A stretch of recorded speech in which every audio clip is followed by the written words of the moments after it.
امت محمدیہ صلی اللہ علیہ وسلم کے اعزازات شان و اکرام روئے زمین کی جبین پر خمدہ ہیں۔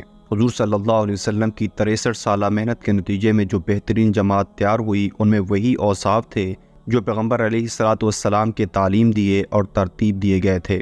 یہ اوصاف ایسے تھے جن کو دیکھ کر اپنا تو اپنا، غیر بھی اپنا ہو جاتا تھا۔ آج آپ کی خدمت میں ایک ایسا واقعہ پیش کرنے جا رہا ہوں جسے سن کر آپ سمجھ پائیں گے کہ موجودہ دور میں ہماری تنزلی اور حضرات صحابہ اکرام اور دیگر معزز مسلمانان کرام کے اعزاز، شان اور اکرام کی وجوہات کیا تھیں۔ حضرت سلیمان فارسی رضی اللہ تعالیٰ عنہ صحابہ میں سے ایک جلیل القدر صحابی تھے۔ تمام صحابہ اکرام میں آپ نے سب سے زیادہ عمر پائی ہے۔ آپ سبھی لوگوں کی طرح خدمت کرتے اور بہت سیدھی سادی زندگی گزارتے تھے۔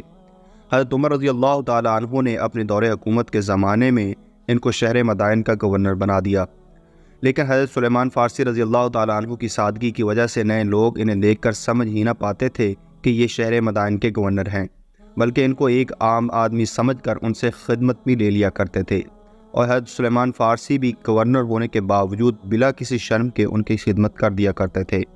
ایک مرتبہ کی بات ہے کہ حضرت سلیمان فارسی رضی اللہ تعالیٰ عنہ ایک عام آدمی کی طرح مدائن کی سڑک پر گھوم رہے تھے۔ ملک شام کا ایک تاجر اپنی تجارت کا سامان بیچنے کے لیے مدائن آ رہا تھا۔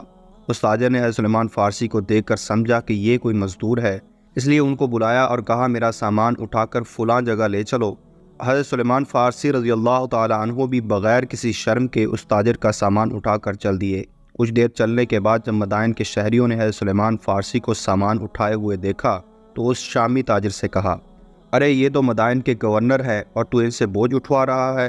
یہ سن کر وہ تاجر گھبرا گیا اور شرمندہ ہو کر حضرت سلیمان فارسی رضی اللہ تعالیٰ عنہ سے درخواست کرنے لگا، حضرت میں آپ کو پہچان نہیں سکا، اس لیے آپ کے ساتھ یہ گستاخی ہو گئی، مجھے معاف فرما دیں اور سامان مجھے دے دیں، میں خود لے کر چلا جاؤں گا۔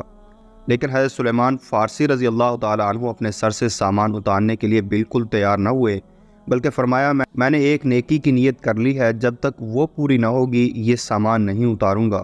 پھر انہوں نے وہ سامان اس کے ٹھکانے تک پہنچا دیا۔ جی میرے دوستو، آپ نے بالکل صحیح سنا، یہی وہ اوصاف حمیدہ تھے جن کی بنا پر یہ حضرات تاجداری کے منصب پر ہوتے ہوئے بھی فقیری کی زندگی گزارتے تھے، لیکن زمانہ ان کی قدموں کی گرد اور جنبش کو پہچانتا تھا۔